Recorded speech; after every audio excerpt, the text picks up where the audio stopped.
하나님 말씀은 디모데 후서 3장 12절부터 말씀을 17절까지 봉독하겠습니다. 디모데 후서 3장 12절. 참으로 그리스도 예수님 안에서 하나님의 뜻대로 살고자 하는 모든 자는 핍박을 받을 터이나 악한 자들과 유혹하는 자들은 점점 더 악하여져서 속이기도 하고 쏟기도 하리라. 그러나 너는 배워서 확신하게 된 것들 안에 거하라. 네가 그것들을 누구에게서 배운 줄을 알며 또 어린아이 때부터 네가 거룩한 성경 기록들을 알았나니 그것들은 능히 너를 지혜롭게 하여 그리스도 예수님 안에 있는 믿음을 통해 구원에 이르게 하느니라. 모든 성경 기록은 하나님의 영감으로 주신 것으로 교리와 책망과 바로잡음과 의로 교육하기에 유익하니 이것은 하나님의 사람이 완전하게 되어 모든 선한 일에 철저히 갖추어지게 하려 함이라. 17절 말씀까지 말씀을 봉독했습니다. 잠깐 기도드리겠습니다. 거룩하신 주님, 진심으로 감사드립니다. 우리를 모시기에 이토록 사랑하셔서 하나님의 거룩한 말씀에 대하여 더 깊이 연구하고 또 상고할 수 있는 기회를 주시니 너무 감사합니다.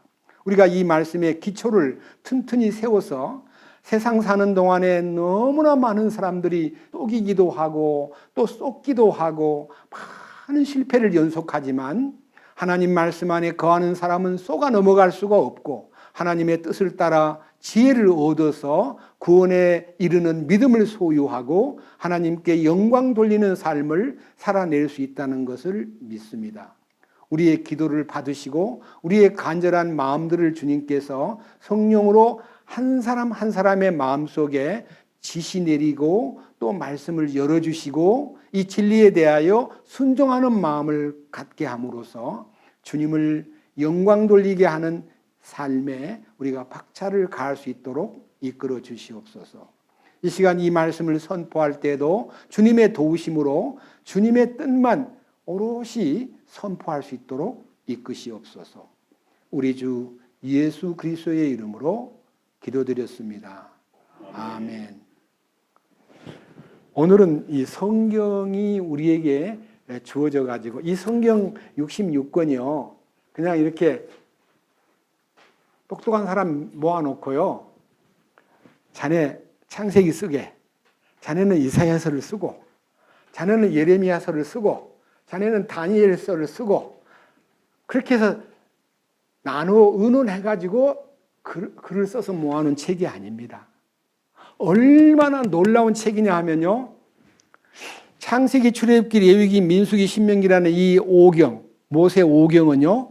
이스라엘 민족이 이집트에서 노예 생활하다가 해방돼 가지고 가나안 복지로 가는 중간 과정에서 시내산에서 하나님이 율법을 하달하시면서 이 신앙생활의 방법, 율법과 제사법과 생활법과 도덕법과 심지어는 음식 먹는 것까지도 다 지정해 가지고 가르쳐주는 하나님을 따르는 사람들에게 합당한 메시지를 모세에게 주시면서 이걸 쓰라 그런 거예요. 그러니까 모세는요, 그 당시에 존재하지 않았어요. 모세가 소위 말하는 BC 1450년경에 살던 사람인데 창세기는요, 역대표에 보면 BC 4004년 전에 일어났어요. 인간이 시작한 것이 BC 4000년이에요. 훨씬 전에 일어난 사건인데 하나님이 모세에게 다 보여주신 거예요. 그 성경을 보여주셨는데 성경을 어떻게 보여주셨는가? 베드로 후서 1장 한번 펼쳐보시면 좋겠습니다. 16절부터 읽습니다. 자세하게 들어보셔요. 우리가 너희에게 우리 주 예수 그리스도의 권능과 오심을 알려줄 때에 교묘히 꾸며낸 이야기들을 따르지 아니하였으며 우리는 그분의 위엄을 눈으로 본 자들이니라. 그러니까 예수님이 어떤 분인가, 그분이 온다는데 어떻게 오는가 하는 것을요, 꾸며낸 소설 쓰듯이 쓴 게 아니라 우리는 직접, 이 베드로가 하는 말, 우리는 직접 그 변화산에서 주님이 영광스럽게 오는 모습을 직접 보았다. 그러면서 하는 말이 밑에 보세요. 17절. 뛰어난 영광으로부터 이러한 음성이 그분께 나서 이르기를 이 사람은 내 사랑하는 아들이라 내가 그를 매우 기뻐하노라 하실 때에 그분께서 하나님 아버지로부터 존귀와 영광을 받으셨느니라. 그 변화산상에서 하나님과 대화하는 모습을 보면서 베드로는 그분이야말로 진짜 하나님의 아들이시구나 하는 것을 우리는 알게 되었다는, 눈으로 목격했다, 이렇게 말하면서 그 다음 18절. 하늘로부터 나온 이 음성은 우리가 그분과 함께 거룩한 산에 있을 때에 들은 것이니라. 나 직접 그 산에서 주님의 영광스러운 모습을 보았다 하고 말하면서 19절. 또한 우리에게 더 확실한 대언의 말씀이 있으니, 우리가 그때 산에서 본 그 영광스러운 광경 말고 하나님이 확실하게 대언의 말씀을 통해서 날이 새어 샛별이 너희 마음속에 떠오를 때까지 너희가 어두운 곳에서 비치는 빛을 대하듯 이 말씀에 주의를 기울이는 것이 잘하는 것이니라. 너네들이 우리처럼 예수님하고 산에 가서 뭐 그 영광을 보았다 그런 데에만 집중하지 말고 이 성경 말씀을 깊이 하나님을 대하듯이 대하면 이 말씀이 너희 마음에 샛별처럼 떠오르고 너희 마음속에 놀라운 축복이 전달되는 통로라는 것을 잊지 말아라 하면서 이렇게 말합니다. 20절. 먼저 이것을 알라. 성경 기록의 대언은, 성경 기록한 이 말씀들은 결코 사사로운 인간의 해석에서 나지 아니하였나니, 대언은 옛적에 사람의 뜻으로 말미암아 나오지 아니하였고 오직 하나님의 거룩한 사람들은 성령님께서 자기들을 움직이시는 대로 말하였느니라. 그러니까요, 성경 창세기부터 요한계시록까지 66권의 성경을요 절대로 의논해가지고 니는 이거 쓰고 니는 저거 쓰고 해서 의논해서 쓴 책이 아니라 그때 그 시대에 BC 1450년경 모세를 통해서 창세기, 출애굽기, 레위기, 민수기, 신명기를 쓰게 한 이후에, 모세 이후에 신약성경 요한계시록에 이르기까지 성경이 기록된 구성 내용을 제가 이렇게 프린트를 해가지고 여러분한테 드렸습니다. 제가 이 내용을 한번, 성경의 구성 내용을 알려드리겠습니다. 자세히 한번 보세요. 자, 성경의 구성은요, 구약 성경이 39권이고 신약 성경이 27권인데 여러분 성경 39권 구약 성경하고 신약 성경 27권을 여러분 속에다 외우려면요 39, 27 그러면 돼요. 구약은 39권인데 39, 그 다음에 구구법의 39가 뭐예요? 27은 신약이에요. 39, 27 66권이에요. 그런데 구약 성경은 어떻게 구성되어 있느냐면요, 구약 성경 구성이 이제 4가지로 구성이 되어 있는데, 첫째, 모세 5경 그래가지고요, 창세기, 출애굽기, 레위기, 민수기, 신명기는 토라라 그래요. 히브리 말로 토라, 율법, 하나님 말씀. 그 다음에 두 번째, 역사서라 그래가지고 신명기 다음에 여호수아부터 시작해가지고 사사기, 룻기, 사무엘 상하, 열왕기 상하, 역대 상하, 에스라, 느헤미야, 에서까지 12권이 역사 얘기, 역사.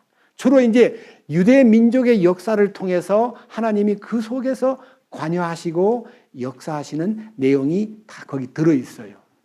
그 다음에 이제 세 번째는 시가서, 시와 노래 그래가지고 5권이 있는데 욥기, 시편, 잠언, 전도, 아가서는요 시적이면서도요 상당히, 심지어는 시편 전체는 노래예요. 노래. 시편은 전부 다 노래예요. 여러분 그냥 시편을 시로만 읽지 말고요, 전부 다 그 쓴 내용에 보면요, 아 노래구나. 자, 시편 5편 보십시다. 느힐롯에 맞추어 악장에게 준 다윗의 시. 악장이 뭐예요? 성가대 지휘자 악장이에요. 그러니까요, 이거 노래이기 때문에 4편 느기노스에 맞추어 악장에게 준 다윗의 시. 그다음 6편 느기노스에 맞추고 스미닛에 맞추어 악장에게 준 다윗의 시. 여기 느기노, 스미닛, 느힐롯 그 전부가 다 어떤 특수한 음악성을 얘기하는 거예요. 그거를 악장에게 주면서 이거 노래로 불러라 하고 전부 다 넘겨보면요, 전부 다 노래라는 것을 준 거예요. 11편 시편 11편 악장에게 준 다윗의 시, 13편 악장에게 준 다윗의 시, 다 노래예요. 그러니까 시편의 그 하나하나가 다 노래로 다 나오는데요. 유대 민족은 노래하는 민족이에요. 아, 대단해요. 홍해를 건너고도 막 전 국민들이 함께 막 합창을 불러요. 그들은 노래를 부르는데 익숙해가지고 너무너무 모세가 선창을 하면 따라서 다 하는데요. 그냥 자연스럽게 노래를 부르는 거예요. 그래서 이 시편, 잠언, 전도, 아가서 이 5권은 노래를 읊은 거고요. 그 다음에 이제 4번째는 대언자의 글이라 그래가지고 이 성경에서는 대언자 그랬는데 옛날에는 선지자 그랬어요. 선지자. 이제 선지자라는 말도요, 먼저 선자에다가 알지자니까 먼저 알아서 말씀을 주는 분이라 해서 대언은 하나님 말씀을 옮겨 전해준 사람을 대언자라 그러고 선지자라는 말은 좀 더 이제 약간의 중국식 방법으로 표현한 겁니다. 대언자. 대언서는 2가지가 있는데 대선지서가 있고 소선지서가 있는데 대예언서는 이사야, 예레미야, 애가, 에스겔, 다니엘. 여러분 이거는요, 대자가 들어가니까 크다는 뜻이고 소자가 들어가니까 작다는 뜻은요, 사람을 평가하는 게 아니고 성경을 펴보면 내용이 많은 것을 대자를 썼고요, 내용이 작은 걸 소자를 썼기 때문에 대언자를 크고 작고를 따진 게 아니라 성경의 그 볼륨, 양이 많고 적은 것을 중심해 가지고 대예언서는 이사야, 예레미야, 애가, 에스겔, 다니엘이고요. 소예언서는 호세아부터 시작해 가지고요. 저는 이거 외울 때요, 옛날 노래로 외웠어요.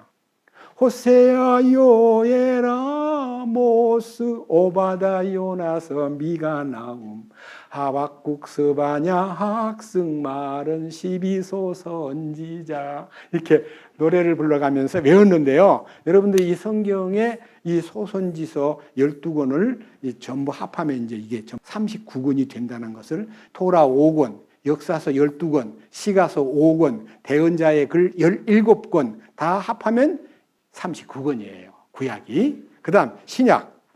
2번 신약은 27권. 1 역사서 그래가지고 역사서가 2가지가 있는데 하나는 복음서가 마태, 마가, 누가, 요한. 여러분 이 복음서는요, 마태, 마가, 누가, 요한이라는 것은 같은 사건을 어떻게 보았느냐에 따라서 내용이 비슷하면서도 달라요. 그게 무슨 말이냐면요, 상반된 내용은 없어요. 자, 동서남북에서 본 거와 똑같아요. 그러니까 마태복음은 왕이신 분으로 조명을 한 거고, 마가복음은 종으로 오신 분으로 조명을 한 거고, 그다음에 누가복음은 인간으로 오신 예수님을 조명한 거고, 요한복음은 하나님이신 예수님을, 하나님으로 오신 분을 조명한 거예요.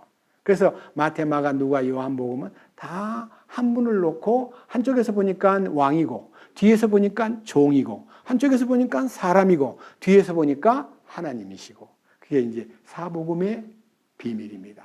그 다음에 이제 사도행전은요, 성령이 오셔가지고 21장부터 28장까지 성령의 행전, 사람이 움직인 것은 성령이 사람을 움직이도록 했기 때문에 실제로는 성령이 조종하고 그들을 이끌어갔다는 것을 느끼게 되고, 그 다음 28장 이후에 2000년 동안 지금도 계속해서 성령이 역사를 이끌어가고 있다는 거 잊지 마십시오. 언제까지? 주님 다시 오실 때까지. 그 다음에 이제 서신서가 있는데, 서신서는 21권이 있어요. 딱 크게 나누어 가지고 바울 서신 14권, 그 다음에 일반 서신 7권, 이렇게 해서 이제 21권이 있는데요. 바울 서신은 로마서부터 시작해 가지고 히브리서까지 정말 이 신약 성경의 절반 이상을 사도 바울의 서신서, 로마서부터 고린도전서, 고린도후서, 갈라디아서, 에베소서, 그다음에 빌립보서, 골로새서, 데살로니가 전서 후서, 디모데 전서 후서, 디도서, 빌레몬서, 히브리서 이렇게 14권의 서신서를 사도 바울이 성령의 감동을 받아가지고 필요한 지역에다가 편지를 보냈는데 여러분 이 로마서부터 시작해가지고 히브리서까지 우리가 읽으면 우리하고 통해요 안 통해요? 안 통하는 사람이 있다면 이상할 거예요. 뭐가 통하냐? 이제 성령을 받은 사람은 통하고요. 일반 사람은 통하지도 않아요. 뭔 말인지도 몰라요. 그런데 여러분 로마에 보낸 편지인데 어떻게 1세기에 로마의 교회에 보낸 편지인데 우리한테 통합니까? 아니 히브리인에게 보낸 편지가 우리하고 어떻게 통하냐고요. 성령께서 썼기 때문에 이 내용은 인류에게 계속 그 시대에 따라서요. 내용은 조금씩 그 발견되는 소위 말하는 양은 달라도 양. 1921년도에 중국의 워치만 리라는 분이 영에 속한 사람이라는 책을 쓸 때 그에게 비친 성령의 역사는요. 제한되어 있어요. 저보다 더 모르는 것이 있더라고요. 그것은 제가 똑똑해서 안 게 아니라 성령이 역사를 자꾸 드러내기 때문에 시대에 따라서 그 성령의 역사의 분량이 100년 전하고 지금하고 다르다 이거예요. 아시겠죠? 절대 이것은 머리가 좋아가지고 막 발견을 미리 한 것이 아니라요. 점점 주님 오실 때가 다 돼가니까요. 성경의 비밀이 점점 크게 드러나는 걸 얘기하는 거예요. 그러니까 주님께서 이 말씀을 통해서 세상 모든 사람에게 통하도록 만들어놨어요. 여러분이 이 성경 안에 해설을 보면요. 로마 시대에 로마 사람에게 보낸 편지이긴 하나 모든 그리스도인에게 적용됨 하고 써놨어요. 전부 다. 히브리서 1세기 히브리인에게 보낸 편지이지만 이 편지는 모든 역사 속에 등장하는 성도들에게 해당되는 메시지임이라고 되어 있어요.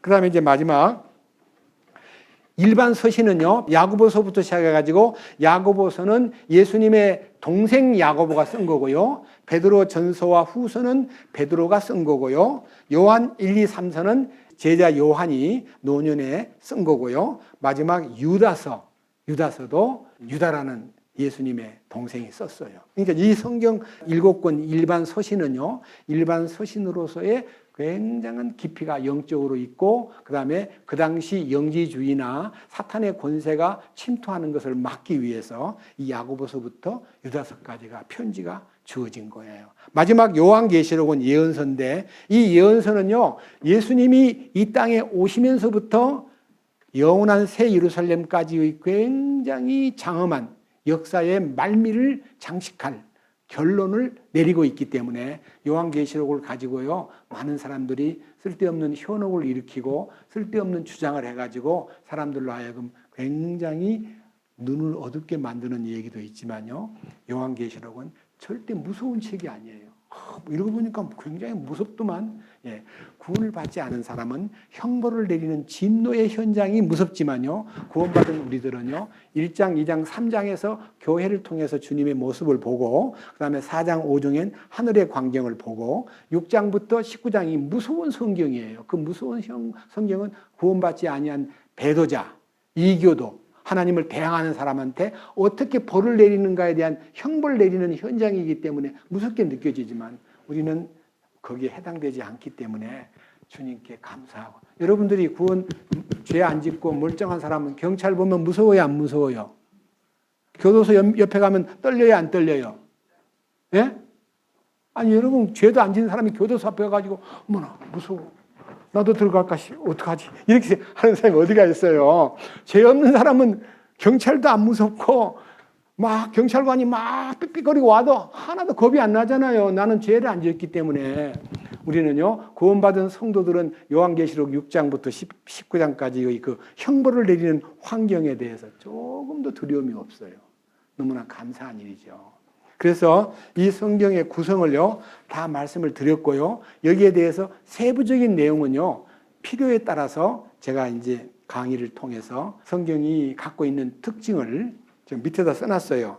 BC 1450년경 모세 시대로부터 시작해가지고 말라기 시대 BC 430년경까지 약 1000년 기간 동안에 구약은 히브리어로 기록이 되었고 신약 성경은 주로 1세기에 예수님 떠나신 후 서기 95년까지 사도 요한이 마지막 계시록을 쓸 때까지의 그 제자들에게 계시를 열어서 그 헬라어는 그리스어의 말입니다. 그리스어, 그 당시 세계의 공용어이기 때문에 그리스어로 기록되었다는 것을 밝혀드리고, 제가 이제 다음 시간에는요, 성경은 성령님의 계시에 의해 기록된 말씀인 것을요, 하나하나 예를 들어가면서 성경을 전할 텐데요. 먼저 제가 이제 좀 이렇게 미리 말씀드리고 싶은 것은요, 성경이 하나님의 말씀이라는 것을요, 뒤집어 엎기 위해서 세상에서 이 성경처럼 반대를 받은 책이 없어요. 여러분, 우리 예수 믿는 사람은 성경을 들고 있죠? 불교는 뭐예요?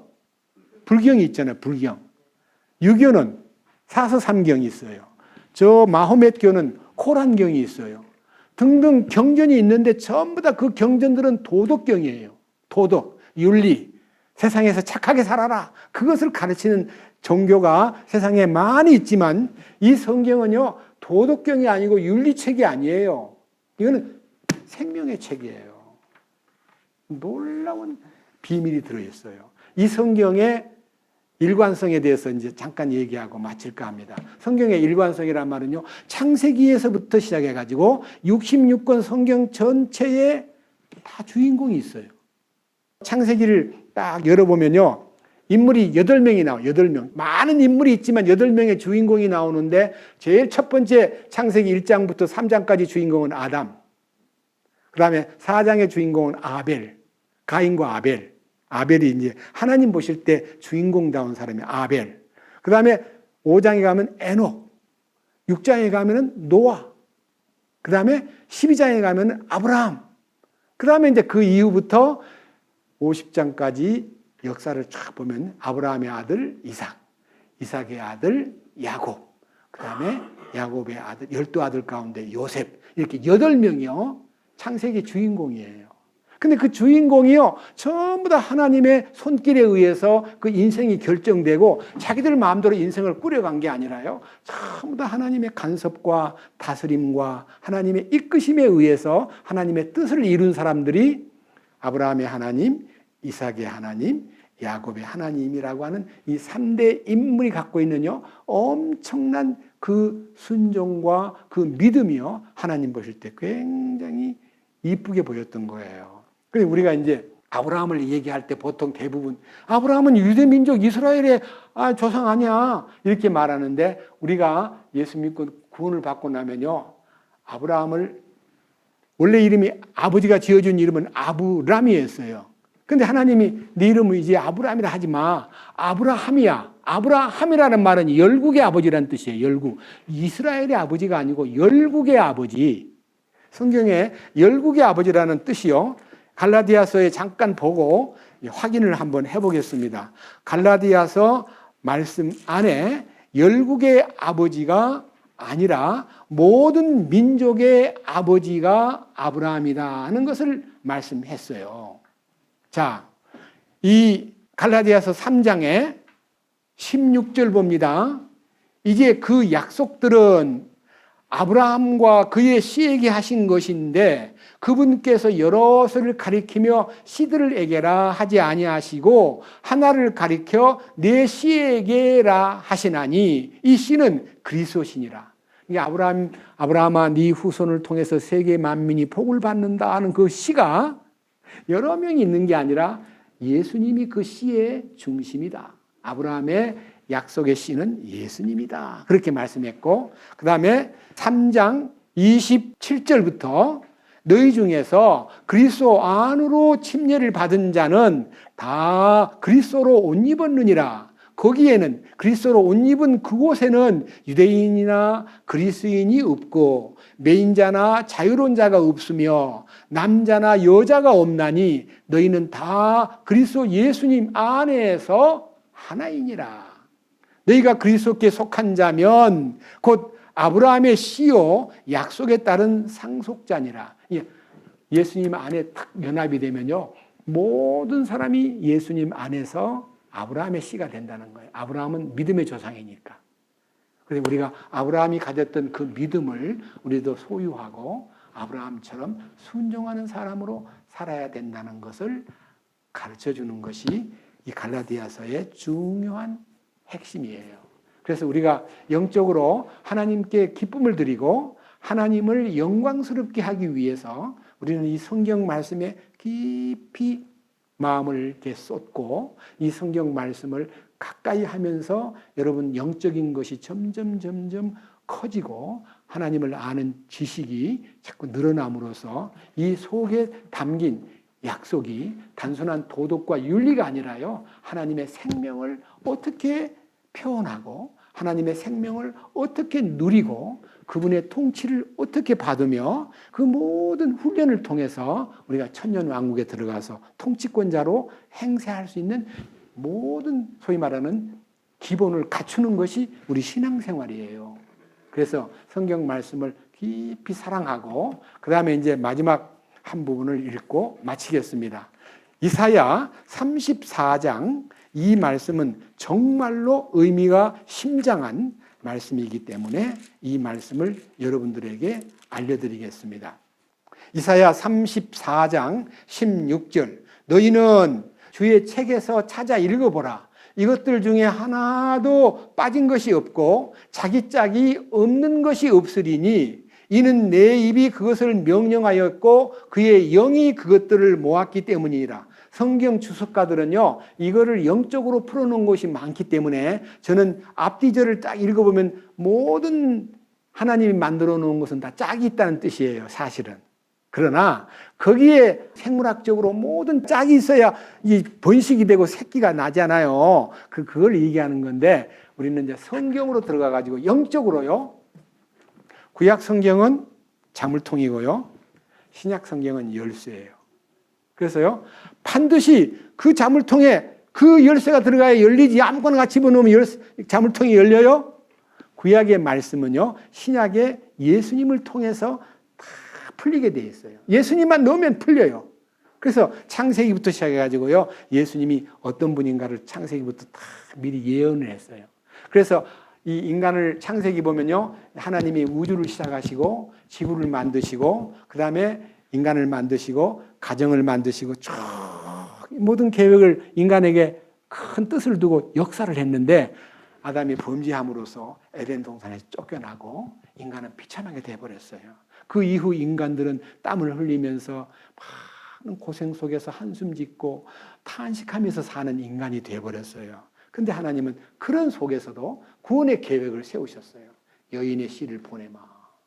사탄의 권세를 깨트리고 사탄의 머리를 박살내고 내가 이 세상 사람들에게 때가 되면 한 여자에게서 한 사람이 나와서, 여자에게서 나온다는 말은 우리 모두가 다 여자에게서 나온 사람 같지만요, 남자의 씨예요. 우리는 다 아담의 씨예요.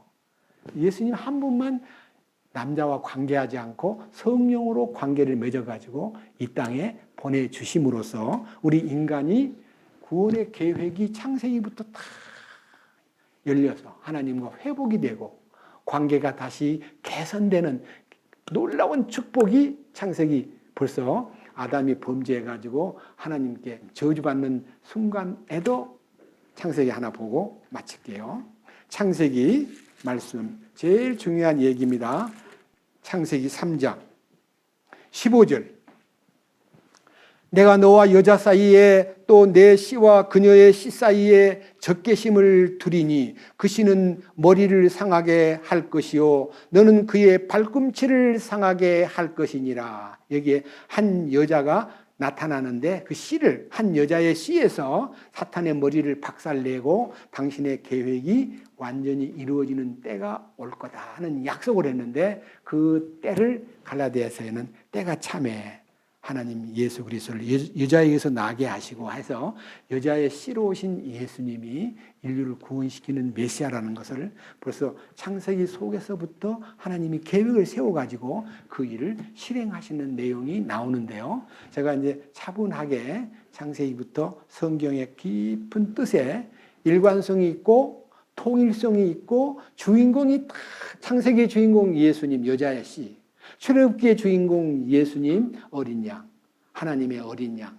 그 다음에 레위기의 씨, 모든 생명에 하나님께 기쁨을 드리기 위해서 하나님이 거룩을 요구하셔요. 너희는 내가 거룩하니 너희도 거룩하라 하고 말씀하신 그 거룩한 삶을 끌어가는 법도가 레위기에 들어있고, 민수기에서는요 광야 생활에 많은 혼돈과 공허가 있었지만은 주님이 그들을 다 훈련을 시켜가지고 신명기에서 가나안에 들어갈 제2의 율법을 그들에게, 2세들에게 알려줌으로써 여호수아의 가나안 정복이 있고, 이렇게 해서 역사가 다 주님이 나타나셔가지고 문제를 풀어주는 거예요. 여러분들이요, 이 말씀 속에는 많은 문제가 나와 있지만 그 문제를 푸는 방법은 오직 예수 그리스도라는 키를 들고 십자가를 통해서 탁 열게 되어 있어요.